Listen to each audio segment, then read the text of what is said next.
Buenos días amigos de San Antonio. Estamos acá en la aldea Chiquistel, viendo un camino que están trabajando los vecinos en conjunto con la municipalidad.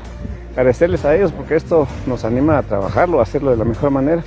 Acá por Cotachay, donde se beneficia a varias comunidades y cabecera municipal y otros lugares que tienen propiedades acá. Pues con agrado ver a los muchachos trabajando y todo lo que se está realizando. Dios les bendiga.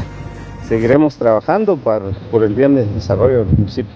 Saludos a todos y bendiciones. Estamos para servirles.